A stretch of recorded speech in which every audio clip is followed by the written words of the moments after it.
Mark Carney is in the United Arab Emirates looking to boost business ties with the Gulf nation. It's part of his ongoing mission to reduce Canada's economic reliance on the United States. Prime Minister Mark Carney spent his day in Abu Dhabi locking in a new investment pact, touring a cultural landmark, and trying to lure capital from one of the world's wealthiest countries. Something happened this week that was never supposed to unfold this quickly or this quietly. A meeting that appeared routine on the surface has turned into one of the most significant geopolitical shifts Canada has seen in decades. And while most of North America was still asleep, a small group of people in Abu Dhabi realized something Washington refused to see. Canada was ready to step out of the shadow it had lived under for generations. It began with a flight that barely made the international news cycle. Mark Carney, Canada's Prime Minister, landed in Abu Dhabi on November 18th. There was no grand buildup, no public anticipation.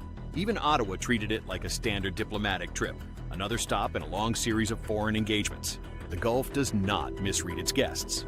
And from the moment Carney stepped off that aircraft, it was obvious this was not routine. UAE protocol is usually predictable: polite ceremony, curated receptions, cultural displays, and formal greetings. Carney didn't receive any of that.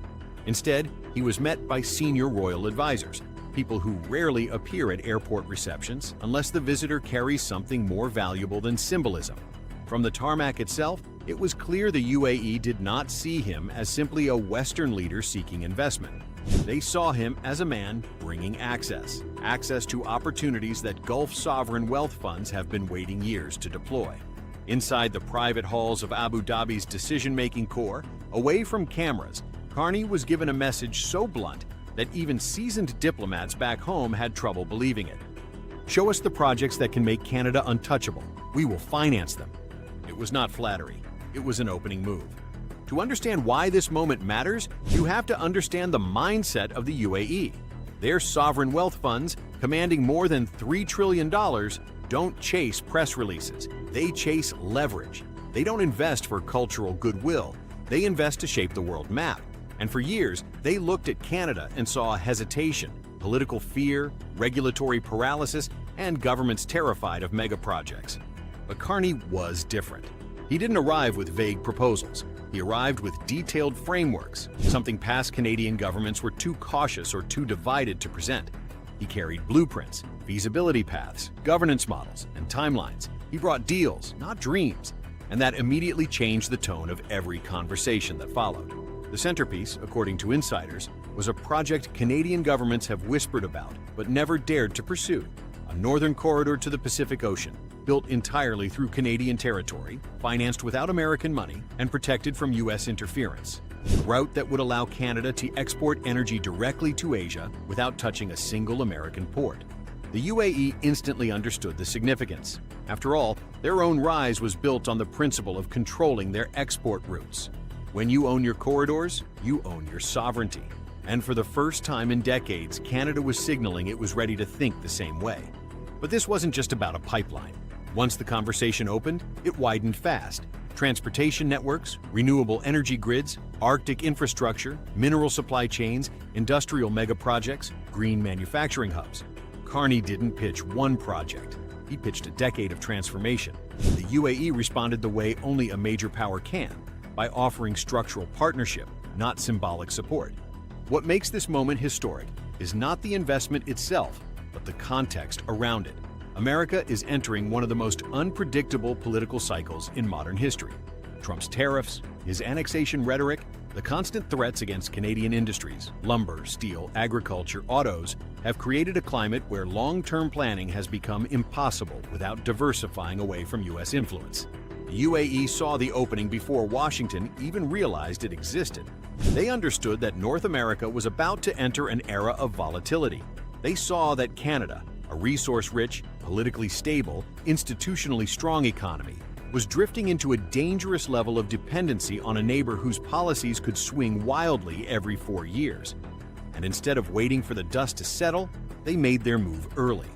By the first night, the tone of the meetings had shifted from cautious diplomacy to full partnership. The UAE wasn't offering token investment.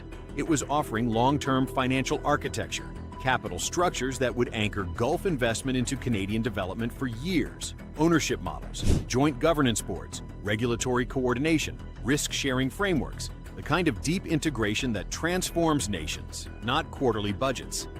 Meanwhile, back in Washington, officials were completely blindsided. They expected Canada to continue operating as it always had, carefully, quietly, and within the limits set by its economic relationship with the United States. They never imagined Canada would step into a room where the U.S. had no seat at the table. But that is exactly what happened. And as negotiations expanded, something else became clear. This wasn't just about economics, it was about autonomy. For decades, North American analysts argued that Canada could not meaningfully diversify away from the U.S. But here it was, building a three-continent economic shield: Gulf capital for infrastructure, Asian markets for trade, Europe for technology, and Canada at the center of the network. That is not dependency, that is strategy. Critics of Carney, mostly domestic political opponents, have mocked his global engagements, calling them distractions. But they've misunderstood the plan. Independence is not built inside your borders. It is built by strengthening relationships outside them. Everything Carney did this year, from Malaysia to Japan to Germany, was a reconnaissance mission, laying groundwork for exactly this moment. By day 2, Abu Dhabi's private halls were filled with discussions of long-term integration, sovereign wealth partnerships, multi-year financing programs, energy corridor co-investment, and the possibility of establishing a new class of Canadian Gulf development funds. To the Gulf, this wasn't charity, it was strategic placement. To Canada, it was an exit from a decades-long economic chokehold. Imagine what a northern corridor means in practical terms.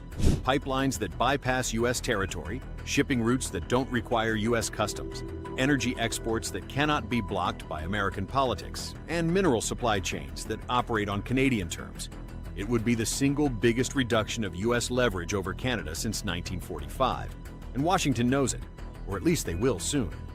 When Carney flies home, the public statements will be deliberately muted. The language will be sterile.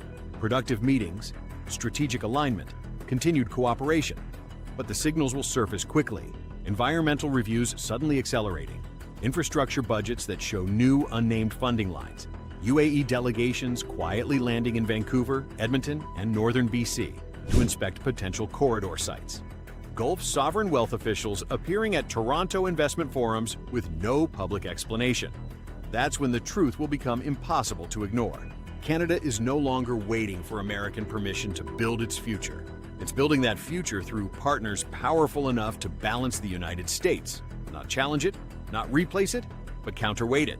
Trump will be furious. Washington will panic. Analysts will debate whether this signals a rupture in the North American partnership. But behind all the noise lies a new reality. Canada has finally taken the first steps toward economic sovereignty. What happened in Abu Dhabi wasn't a press conference. It wasn't a diplomatic formality. It was a quiet revolution, engineered through capital, infrastructure, and strategy. And decades from now, when historians trace the moment Canada stopped being economically defined by its southern neighbor, they won't point to a speech in Ottawa or a tariff announcement from Washington. They will point to a meeting in a palace hall in Abu Dhabi, November 2025, the moment the UAE extended its hand, and Canada finally reached for its own future. This alliance wasn't built on speeches or symbolism. It was built on capital, strategy, and the quiet confidence of a nation finally stepping into its own strength. When historians look back, they won't point to Washington or Ottawa. They'll point to Abu Dhabi, November 2025, the day Canada stopped orbiting American power and began charting its own path. Stay tuned. The realignment has only just begun.